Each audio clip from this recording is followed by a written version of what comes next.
So in this segment, we're going to be discussing. One of the viewers requested I cover the stuff going on in Swindon regarding the closure, and someone actually posted this video in the Discord fairly recently, and I did find an article from the BBC kind of covering the closure of the Swindon Honda plant. So this video is quite long, 6 minutes, but you know the Byline Times do really good work, and it's worth supporting them. I'm just torn on which avenue I'm meant to support them on. Is it the newspaper? Is it the YouTube channel? Are they together? Are they separate? I don't know. But I definitely have to ask someone from the Byline Times at this point what's the best way to support them. But yeah, I watched this video, I read the article, and I thought, wow, there's some good stuff here. So we'll watch this together, and I'll be reacting to bits of it. I won't go Sam Cedar and pause every 2 minutes, hopefully.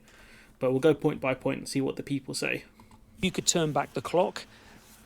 I think certainly the majority of Honda people would probably not, if they did, vote to leave, because they would see it as basically damaging their future. No coverage of what's going on in Swindon and the closure of a massive, iconic car plant and thousands of jobs lost. I suspect it's because there's such a drive to protect Brexit. So what the point she made there was a really good point, because the government and a large amount of the print media are desperate to protect Brexit and make it look successful. And so this closure here in Swindon and the impact of it, thousands of jobs being lost, good paying jobs, will impact the wider not the wider economy, the local economy. Some of these people may end up being long-term unemployed. Some of these people will have to take pay cuts, and if you don't have as much money coming in, you won't be able to go out to eat as much. You might not be able to get home renovations done. You might not be able to spend as much when you go shopping, and that has a longer term impact on the economy. So that's a really good point she just made there about the government, and she didn't say about the print media, but the print media kind of not covering it despite the fact that it's so important. I would have expected Channel 4 to have covered this a lot more, to be honest. But this is why we have good independent media like the Byline Times to do this stuff. Of course, I wrote my application on a letter in paper, and I received a reply from Honda inviting me to an interview. I think it's dated July 1986, and that was my first interview.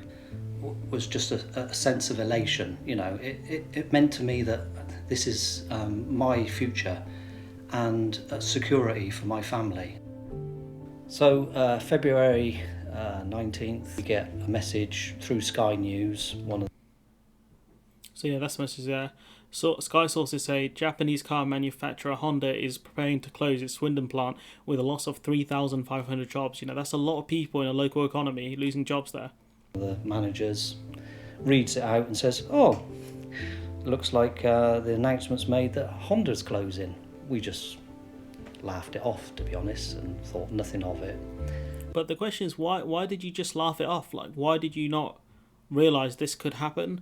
I get this person works within, Honda, and he might not follow politics too much, but the simple fact is, there were massive warnings from the Japanese government, from Honda, and from other Japanese car manufacturers, if you make this move, we might pull out of the country. Even the Japanese government said, if you vote for Brexit, we will take our money out, and that's what's happened.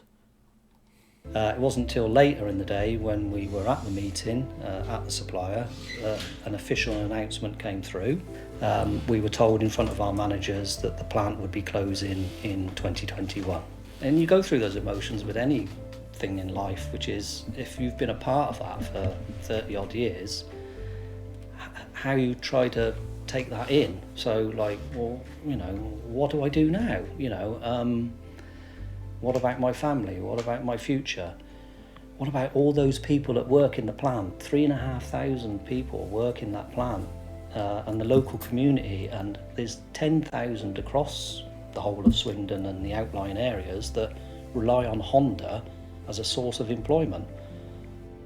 And that's the key point there, isn't it? People are so reliant on these big manufacturers, and their economies are kind of built around that to an extent. But point being is that, why did you not think of this at the time when there were so many warnings regarding Brexit, about the closures and things like that? No one took them seriously in these places. Swindon voted majority to leave. Well, I guess you have a bit of egg on your faces now, don't you? Swindon has always been associated, or in living memory, with Honda. It's been the main employer here, and everything has fed off that in terms of restaurants, hotels and other supply chains that go into it. So Honda closing is so bad for Swindon and for the people of Swindon, and incredibly sad because none of us know really what's going to replace it. From the move point of view, as I say, the Brexit, I believe, certainly had an impact, but I certainly don't think that when people made that vote and that decision to leave, it was based on the facts that are actually present today. It was based on probably a bit of a gut reaction, a bit of how you feel about being part of Europe and about maybe some sort of control mechanisms from Europe giving to you. And I think that's where the decisions come from. And I think if you could turn back the clock, I think certainly the majority of Honda people would probably not, if they did, vote to leave because they would see it as basically damaging their future. The thing is, now they've realised it damages their own future, they might feel reluctant, but if it was someone else's future, would they care? If it was a different industry, if it was a different car manufacturer, would they care that they've impacted them? Because at the time they didn't. There were warnings about it. They can't say they weren't told these things could happen. They did vote in 2016 for hypotheticals, but point being is that, people, if you fall for the Nigerian prince scam, people think you're an idiot. If you fell for this Brexit utopia nonsense, you're not very bright, are you? And that's what's happened here. People really should have used their brains more in 2016. Yes, it's hindsight, but the point being is that what they offered you was unrealistic solutions to problems. And these same people, the MPs of Swindon, they're both Tories. So how the hell are you not going to do anything about it? You've got two Tory MPs in your constituency. Surely the people who worked for Honda should be, emailing them, calling them, going to the MP's office and saying, look, man, I've lost my job because of you. What are you going to do about it? That's what should be happening right now.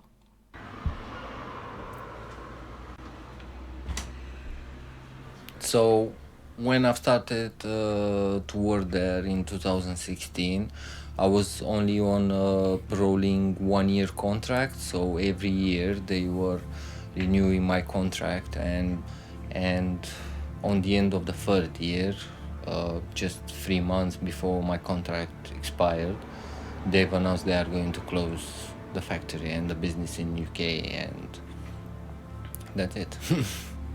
I've met a lot of Romanian people, to say like that. Some of them, they said that they don't have what to do here left and they are moving back to Romania. It's sad, isn't it? People who came here for employment to build, some of these people who came to build a life here, all of their futures have been taken away from them because of, the kind of arrogance and the xenophobia of other members of, other people that live in Swindon that, had the right to vote and decided, we're going to vote to damage our own lives. Sad, isn't it? When we voted Brexit and the Japanese government wrote to us, the people of Great Britain, and said, if you do this Brexit, then, we're going to take our money out from the car plants here. It's incredible that it's been so underreported that this massive company, which really has been the bedrock of Swindon, is closed. It's closed now, and there's really been no media reports on it at all. I wouldn't go that far. I mean, the BBC did cover it at the time, but they haven't actually covered the fallout from it, what's happened to these people, and that's where the Byline Times is doing great work. And I think if they could track down former Honda employees to ask them, kind of Honda employees, where are they now? It wouldn't be the worst video in the world to do. It'd be quite interesting to see what kind of the outcome is from these people. They don't have to say if they voted for Remain or Leave, but it'd be quite interesting. So right now, the narrative, the focus has been on Nissan up in Sunderland and what. Thanks to Brexit, not despite, Frexit campaign hail Nissan Sunderland's major boost. Well, that's a bit awkward, isn't it? An amazing Brexit success it is. I don't understand why it is a success in that we're having to bail them out. When we had to bail out Northern Rock, everyone was concerned about it. The fact that we're actually having to subsidise them is extraordinary. And then we've got no coverage of what's going on in Swindon and the closure of a massive, iconic car plant and thousands of jobs lost, and other businesses also, even just local pubs and restaurants, will really feel the pain of that business closing, and yet there's no media coverage. And Why not? Why is that not being focused on? I suspect it's because there's such a drive to protect Brexit. Brexit is more important than Britain, it seems to me, despite the fact that there appear to be no upshots of Brexit whatsoever. I've been hunting high and low, and I haven't found one. Point being is that, we've given massive subsidies to these companies, and obviously certain countries do that, but I think we've offered a lot more to Nissan and Vauxhall. They're not a Japanese car manufacturer, but that's not the point. We've given them huge subsidies. I think the one for Nissan is like 500, it's in the millions, I think it was, to stay in Sunderland. And I think it was important for the government to keep that factory in Sunderland, given how kind of Sunderland voted to leave, and it's known as the place for, the first place in the country that voted to leave, if that, in terms of when the votes came in. So I think that's why the government was so desperate to protect Sunderland. But, the good people of Swindon, what's happened to them? They're the ones struggling now. And that lady there, I think her name was Liz Webster, she'd be an interesting one to follow, I think, to see what else she has to say about, the issues in Swindon, because she obviously seems to care a lot more than the two Tory MPs there anyways.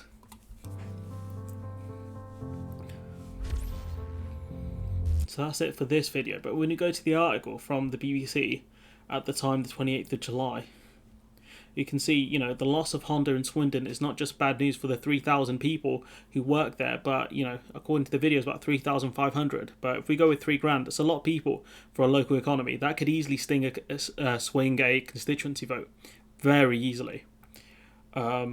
But it will send ripples throughout the local economy, with about 1,800 jobs ending at the two local firms that supply the plant. So there you've got not just 3,000 people, really 4,800 people directly impacted by the closure of the Honda plant in Swindon even. That's a lot of people who have lost their jobs. As 35 years of manufacturing history comes to an end, staff have been sharing their feelings about the end of an era. Michael Poole, the announcement in 2019 that Honda was to close the Swindon plant was a huge shock. He was a year into his apprenticeship and was in a training session when his team leader came in. He said, "I felt like I'd got my foot on a ladder of a career I was really interested in, so it knocked us for six, really." And you've got to think that these people who were ready to, put their lives into manufacturing cars, this is where they saw their futures. It's all gone now. They've lost it. There were tears from people you don't normally see cry. We were just left swinging in the breeze. These are people who've lost their jobs now, who may find employment in other sectors, but it won't be as well paying as the jobs they had. They might not have the kind of career opportunities either to move up within the company as well. So Friday, 30th of July 2021 was set as the last official day for car production and the last day for most workers' contracts. So that's it. They're all gone. All of these people, they're either employed elsewhere or they've lost their jobs. They're unemployed, which is just a travesty, to be honest. The Japanese car manufacturer moved to Wiltshire Town in 1985, setting up on the site of an old RAF airfield that once built and tested Spitfire planes. Since then, workers, or Honda associates as they were called, have made 3.7 million cars that were built here, and they would have continued, I think, to build these cars had it not been for Brexit. At its peak, 680 cars were rolling off the line every day, with each one tested on the old Spitfire runway. Some iconic stuff here. First the Accord, then the Jazz and the CR-V were made in the plant, but it was the Honda Civic that became Swindon's flagship product. The Civic is a nice car. It's a car I quite like the look of. Professor Andrew Graves from the University of Bath said Honda came because Britain was in the European market. You had access to a very well-educated, group of workers who understood the car industry as, these jobs were gone, thanks to the dying car industry in the UK. But also, you had access to vast amounts of land as well, and potentially subsidies, depending on what happened at the time. When they arrived, standards were terrible in the British car industry, but they improved fast. Honda saw a big opportunity to exploit that kind of lack of innovation within the British car manufacturing industry and produce some good cars. By 1920, Honda Swindon was one of the company's most productive plants. So it's not a case of this plant doing badly or whatever.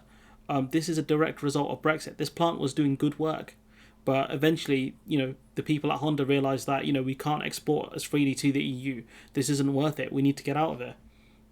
Sales were falling across Europe and growing in America and Japan, whilst the company faced the challenge of electric cars, a complete reinvention of the industry. And they could have done that in the Swindon factory. They could have retooled it, but they decided not to. Even so, analysts and workers were taken completely by surprise when the Honda's chief executive in Tokyo announced they would close the Swindon plant. People were surprised because the plant was actually doing well. I'm sure they would have expected the factory to be retooled and some people would be retrained with electric cars, but that simply didn't happen. In Tokyo, Honda executives denied the decision had anything to do with Brexit, probably because they don't annoy the British government. But it came as the British government was in deadlock over whether to stay in the European single market or leave and risk 10% export tariffs on sales to the EU. And the thing is, the people at Honda probably realised, look, because of Brexit, we're in a very dodgy position right now, and at any moment a trade war could spark between the UK and the EU. It's not worth staying here. Nissan obviously had different ideas. Nissan, thought differently, and they decide to stay. They can, extort the government for massive amounts of subsidies anytime they want, really. So it's going to be interesting to see what they do next. Professor Graves is convinced Brexit played a crucial part. He said the Swindon factory was world class, but because we chose to pull out of Europe, which was the most important market to Honda, they chose to stick with America and Japan. So it sounds like Honda might be ditching Europe as a whole, in part thanks to Brexit. Maybe they don't want to set up shop anymore in Europe. They want to move to Japan. They want to move predominantly to America and Japan, but they could have manufactured the cars in the UK for the European market. It sounds like they're pulling out of Europe altogether, but I could be wrong on that one. Brexit was the straw that broke the camel's back. That's according to the Prof. Production would continue for 2 years, and already Brexit changes were making it harder to get parts to the plants because things were going to be checked. Things going out of the UK would be checked, and eventually you would believe that import checks would happen, and that would make it far harder, considering that you've got parts being made all over Europe that would be put into these factories, and when checks happen, they slow down everything. The just-in-time model is dead, is officially dead, and that's something these companies can't live without. That's one of the reasons why they came here. Unfortunately, the protests of these people have been put on deaf ears. Workers will get 6.5 weeks' pay for every year they served without a cap alongside other benefits, so at least Honda offered generous redundancy kind of deals to people. At the moment, there are more jobs going than people looking for them, said Ashley Thompson, who runs a recruitment firm in Swindon. So that's a good thing that there's jobs available. However, Thompson told me a Honda machine operator who came to see her was on £20 an hour, but she had to tell him he would struggle to beat £10 an hour. So essentially, he's lost over half his wage because of Brexit, and that's money that's going to impact the economy, the local economy, massively. Because if you've got to think now, all of those 3,500 people, say 2,000 of them have to take a half a salary cut because of Brexit. They're not going to have money to go out and buy luxuries. That's going to impact the local economy massively. She said there will be a bit of a reality check for the Honda workers. They were paid very well, and I wonder how many of these Honda workers who voted for Brexit feel a bit stupid now. Because if it was me, I'd feel really dumb. There's been good news for Mr. Brennan, Mr. Poole, and the 25 other Honda apprentices. All have been taken on by other manufacturing firms, but will they have the same opportunities that Honda could have offered them? A huge company, global company, that could have opportunities all around the world for these guys. That's all gone now. They might work for smaller kind of SMEs, which there's no shame in that, but they won't have the same opportunities they had working for Honda. What next for Swindon? Who knows? The car factory surrounded by big distribution sheds. You've got B&Q, Audi, Amazon, and a host of smaller warehouses full of robots and forklifts.